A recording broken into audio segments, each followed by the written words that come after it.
shipping containers per year. But how do you maintain your competitive edge when you're on an island in the middle of the ocean?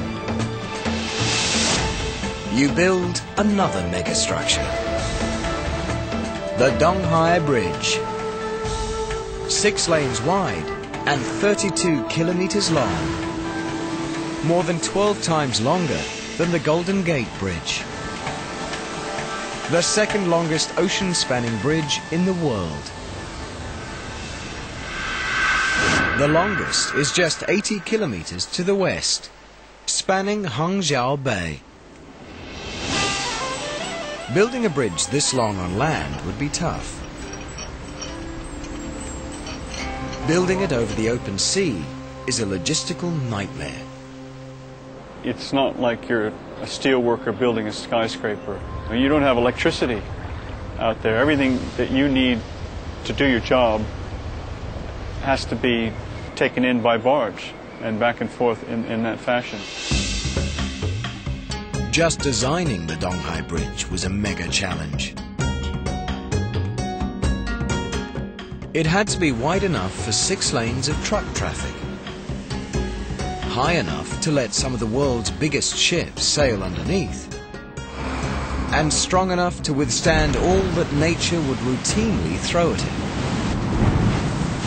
Typhoons every summer, currents ripping past at 2 meters per second, 6-meter waves. And that's just on the surface.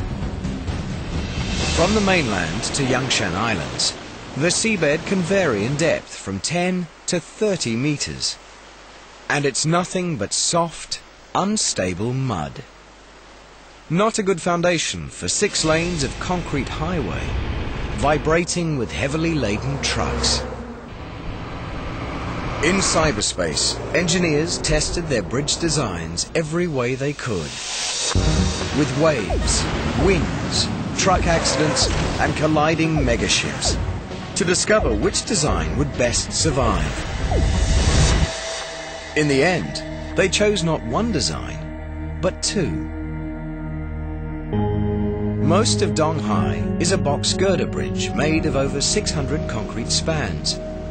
The longest spans are the length of 4 volleyball courts. But in 2 places, it becomes a cable-stayed suspension bridge, with 1 span rising high enough to let ships pass underneath. And it spans the waters in a graceful S-curve. So ships passing under it can sail at angles to strong ocean currents.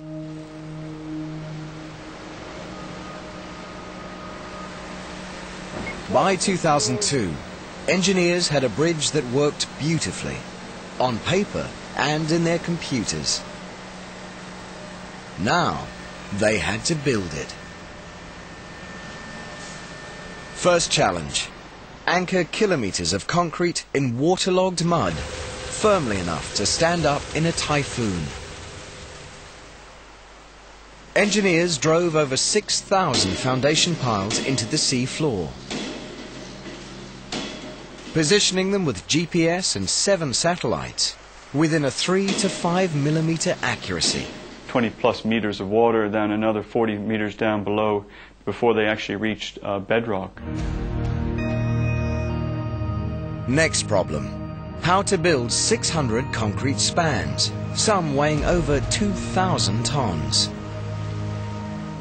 In the middle of a sea so rough, construction's possible only 6 months of the year. The solution was not to even try. Instead, the Donghai's builders pre-built its massive spans on land and towed them out to sea. I mean, it would be craziness to try to build the bridge, piece by piece in that position.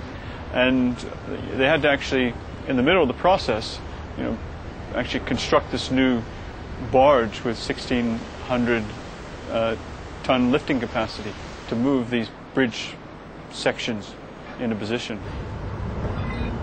From start to finish, nothing was routine about building Donghai Bridge. including the workers' lives. As construction moved further out to sea, massive bridge pilings did double duty as dormitories.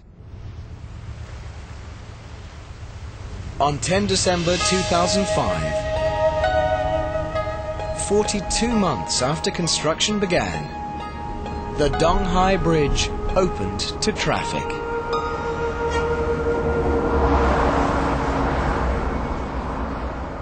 Since then, nearly 3 million containers have crossed its S-shaped span.